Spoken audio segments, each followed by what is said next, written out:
So what I'm going to do now, I got my shrink wrap. Actually, I'm going to do two pieces because I want this to hold. I want this to last. So what you got to do is slide it on first, because if you don't slide it on first, it's hard to get it over the end of the second piece here. So I got the shrink wrap on there. I slide that other piece on, and I slide the shrink wrap down to where it's right about in the middle. And then I'm going to use a lighter. You can use a heat gun if you got a heat gun, but a lighter works just as fine. I did this in the military, and we used lighters all the time. Okay, I got the first piece of shrink wrap shrunk. I want to go ahead and do a second piece of shrink wrap because I've heard that these connections tend to come loose right there in the middle where the break is. So I'm putting two pieces of shrink wrap on here because I want a good solid connection. And the two pieces will work a lot better than a single piece. And now when you after you get the two pieces of shrink wrap on there, you'll see that you can actually see the point where the joint is.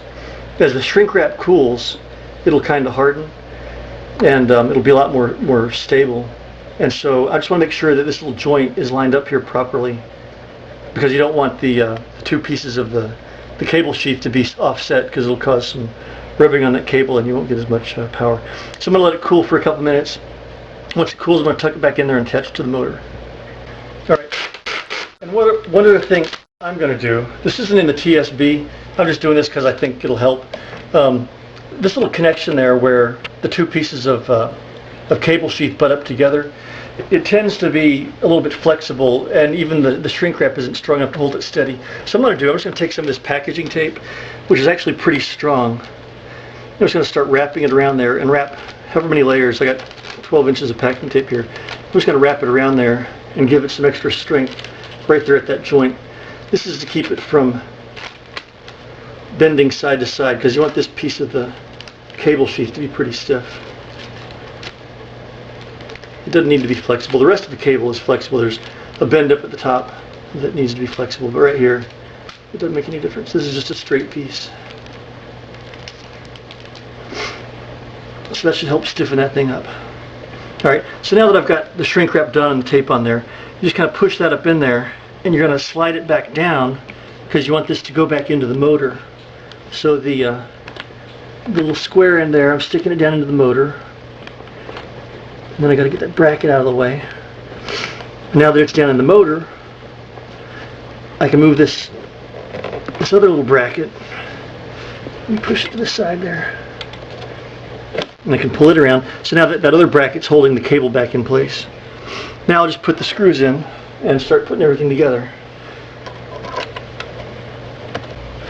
Alright, so I finally had to go find my Torx bits because that Allen key I was using wasn't working. I'll tell you what number this is. Torx bit works much better. Twist that right in there. Tighten that one up.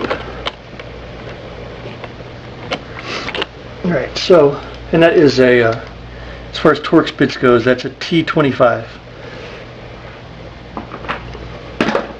So now I can attach this thing back on there so it stays in place. And then it's just a matter of putting everything back together. So what you do first is start sliding the leather seat cover back down.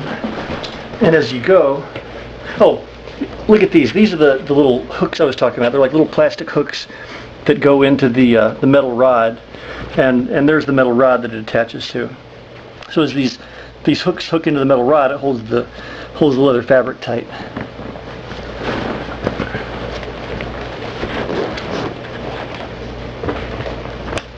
And it's easier to do it as you go rather than trying to do all of them. Rather than trying to stretch the leather back down and then reach up in and do all of them.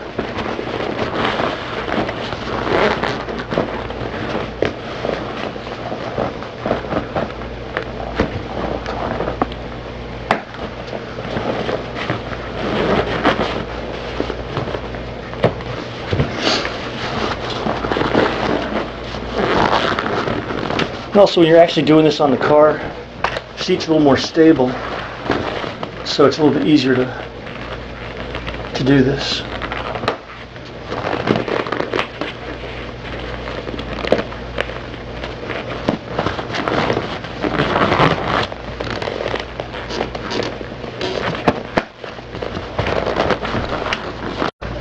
So once you get the leather all the way back down and the clips on, then you can push this little piece around, grab that, and you can just tuck those up under there. Then what you got to do is get, actually I gotta put this board in first. This board's got to go in there. There's a little pocket it just slides into.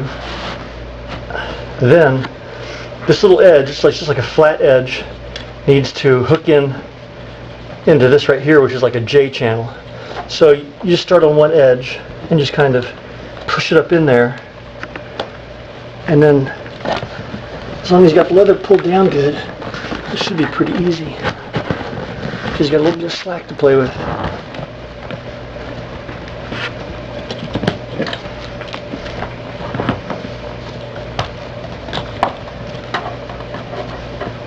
And just got to kind of wrap it around.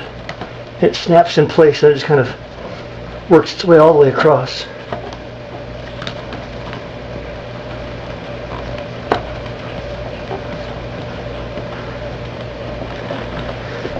And that's the tough part right there. I got that back in. Now these two little end bits, they just fold over, snap right in.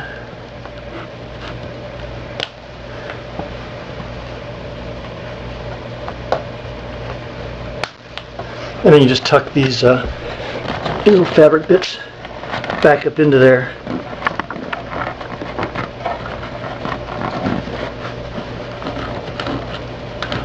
And once they're tucked in, that's it. Now I can go reinstall the seat and the headrest should be working.